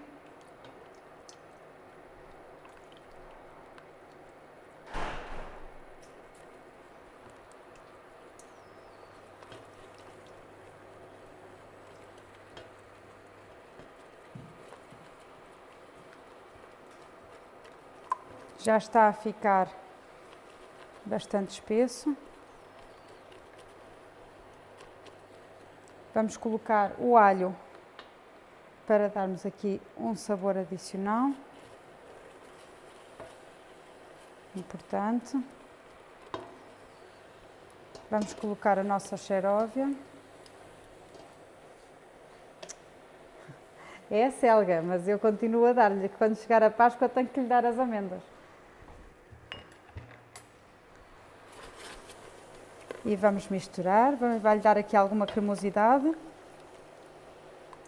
Neste caso eu optei por um espargado que não tem leite, portanto que só foi feito mesmo com o caldo. E se precisarem de fazer sem farinha, utilizem farinha de arroz, por exemplo, que também é gluten free e permite que toda a gente coma. Vamos temperar com um bocadinho de azeite e um bocadinho de pimenta preta. Já tem lá o alho.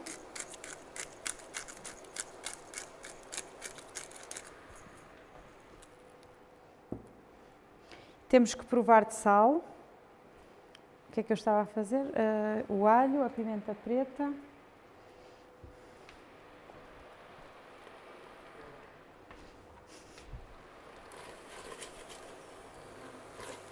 Era o azeite. Não há nada como vir aqui mexer, não. Para me lembrar. Um bocadinho de azeite. E está feito.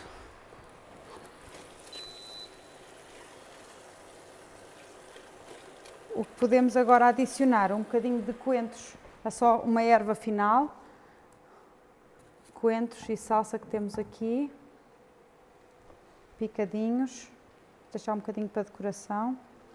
Aqui também, nesta zona do país, já começa a entrar o coentro, portanto fica sempre bem nos espargados coentro.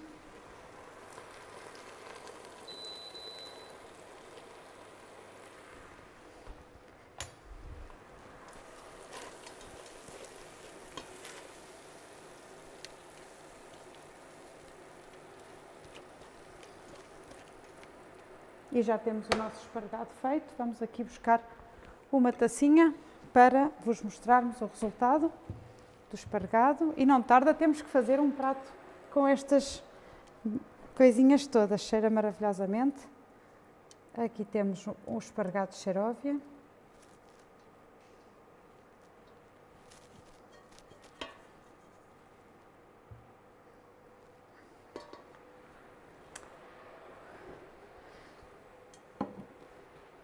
Só me falta mostrar-vos o finalmente da confecção do pudim de abóbora. E então, onde é que está o coador? Se é que vamos ter aqui o coador. O coador.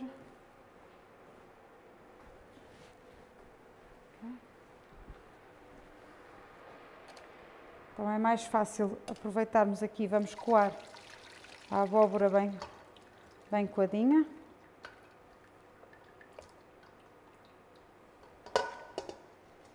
E vamos colocar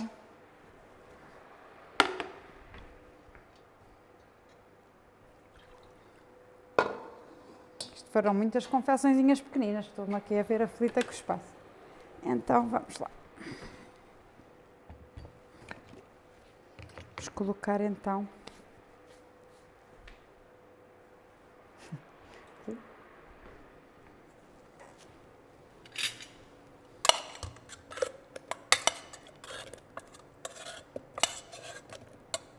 um pudim de liquidificador.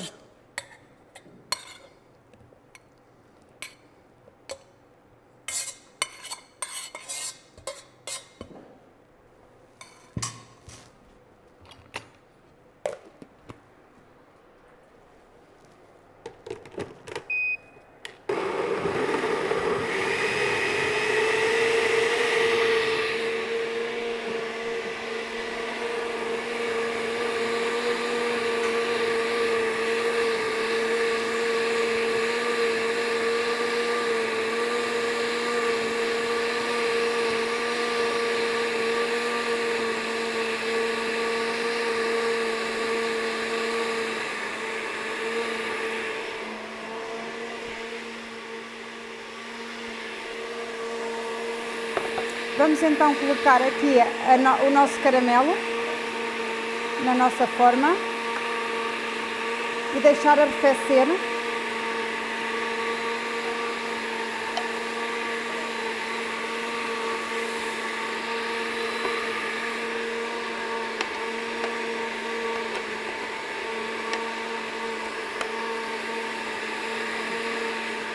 O caramelo não quis sair bem, mas não sei porquê.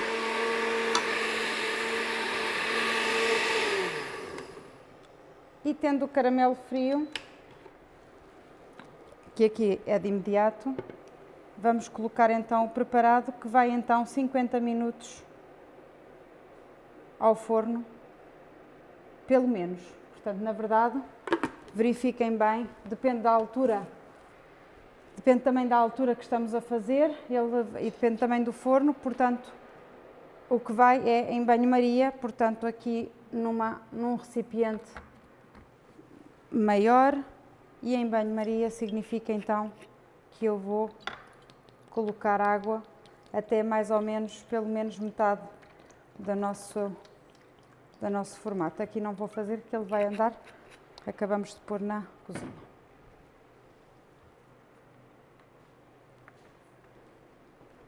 Obrigada. Posto isto, vamos começar a empratar, a ver o resultado disto tudo no prato, não é? Então vamos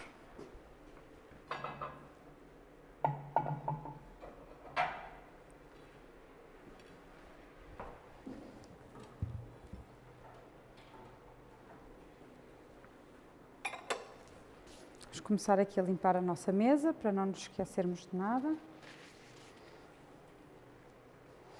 Enquanto este termina, eu ainda vou ter a ousadia de colocar aqui a ferver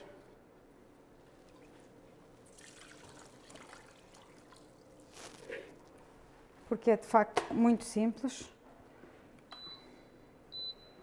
mesmo em cima do tempo, mas acabando com o que me propus, não me vou esquecer da nossa sopa. Vamos passar o caldo de carne, retirando então agora tudo. Ele cheira belíssimamente bem à carne. E vamos então colocar os legumes que fomos separando juntamente com portanto, vamos colocar a xeróvia pequenina, vamos colocar uma cenoura que tenho aqui, que também deixei reservada para tal. Vamos cortá-la também em cubinhos pequeninos.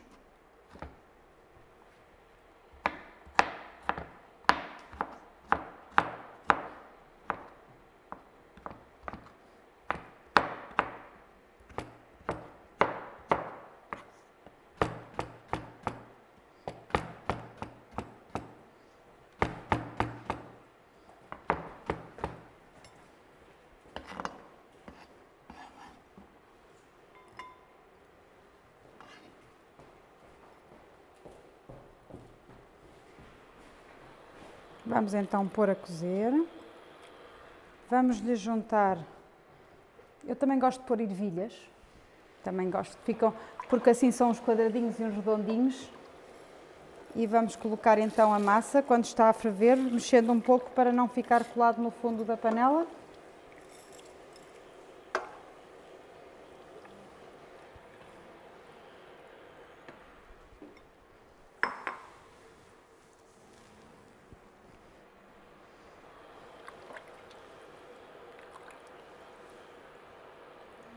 Quem quiser reforçar, pode meter aqui uns cubinhos também de batata ou batata doce. Isto são, no fundo, os legumes que estão na mesa. Vamos sempre resguardando alguns para a sopa. E a origem, depois também podemos, eu gosto de pôr um bocadinho de chouriço a cozer nesta água agora, que depois também vai como guarnição.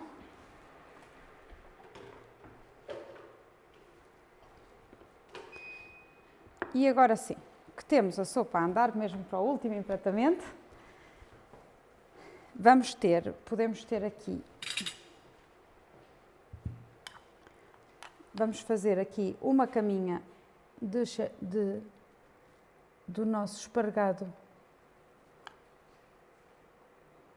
da selga.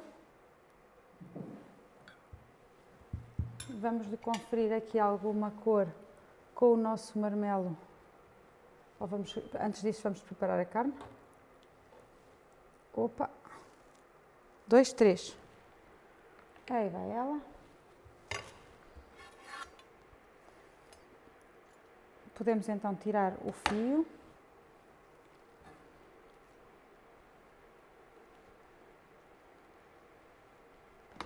Vamos aqui ao centro para tirarmos já uma fatia o mais bonita para a nossa fotografia final.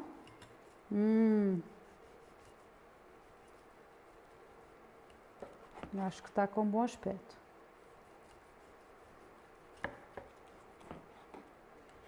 E assim temos um peru para o dia de Natal, que penso que vai agradar a todos, no sentido em que é quase um peru que pouco peru tem. Aqui com os frutos secos, com o nosso recheio, com a pele crocante. 2 fatiazinhas de peru.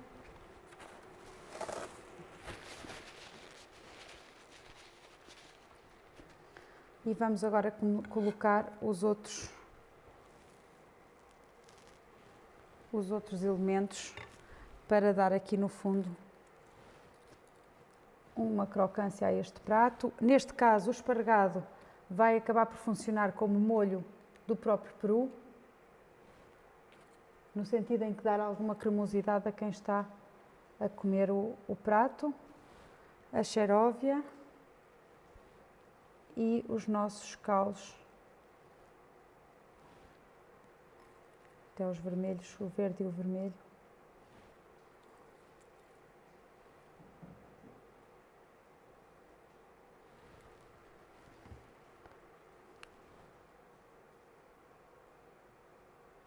E fica a minha sugestão de prato principal. Aqui o nosso pudim, que já foi entretanto empratado com o seu molho e que podemos, para o Natal, embelezar de alguma forma com alguns frutos vermelhos, dando-lhe aqui alguma vida, alguma cor.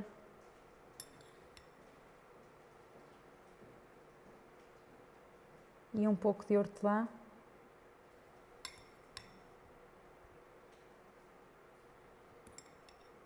E também vem acabar aqui os frutos vermelhos por nos dar alguma acidez que o doce do pudim chama.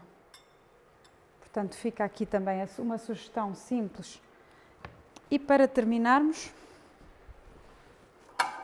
um bocado de sopa. Vamos limpar aqui a mesinha.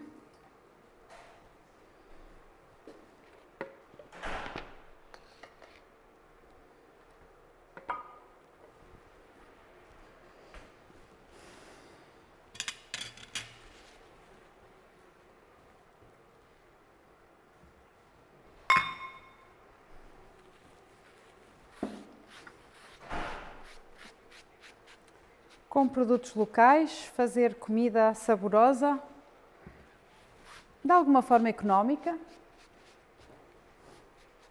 mas e que nos dá alguma identidade, não é? Onde nós nos vamos identificar também com os sabores que estão. Muitas vezes estas xeróvias quase que as acompanhamos desde a sua plantação, as acelgas também, a graça de ir à horta, a graça de ir ao mercado, conhecermos de onde vêm os produtos e depois acabarem no nosso prato. Penso que é uma maravilha. Para esta sopa, ainda me falta, tinha aqui a acelgazinha também, o verde fresco, mas o prato já está bonito assim, vamos manter assim. Não, eu estava a pensar na sopa, a sopazinha, a sopa. Para a sopa, vamos então buscar a hortelã. Eu vou buscar aqui um bocadinho, que há de ser fácil. Vamos aqui buscar um bocadinho de carne desfiada.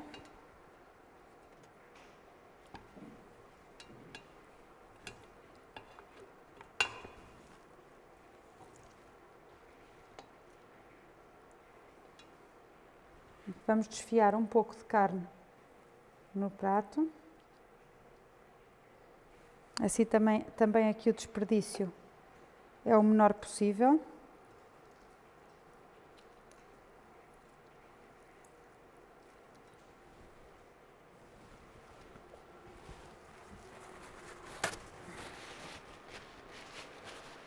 Colocamos a hortelã, por último. Onde é que eu tinha a hortelã?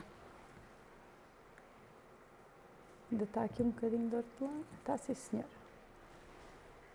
Porque uma canja requer hortelã, para que, mesmo no final, para abrir os sabores.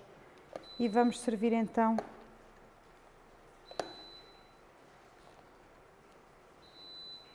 esta canja.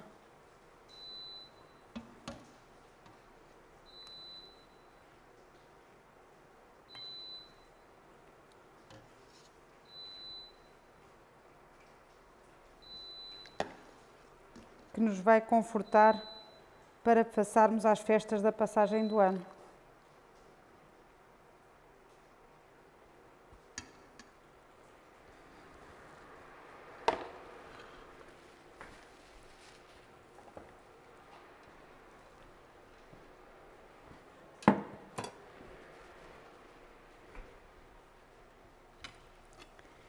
E assim me despeço com este menu da Beira Baixa, com a minha sugestão de menu da Beira Baixa. Espero que tenham gostado. Fica o meu desejo de excelentes festas, época de festas para todos, e quem sabe agora terminamos um conjunto de sugestões a lembrar o outono e inverno. Quem sabe haverá a oportunidade de lançarmos também aqui através do Polo Gastronómico as sugestões de primavera-verão. Venham até nós, façam-nos desafios, estamos cá para receber esses desafios com alegria e até já!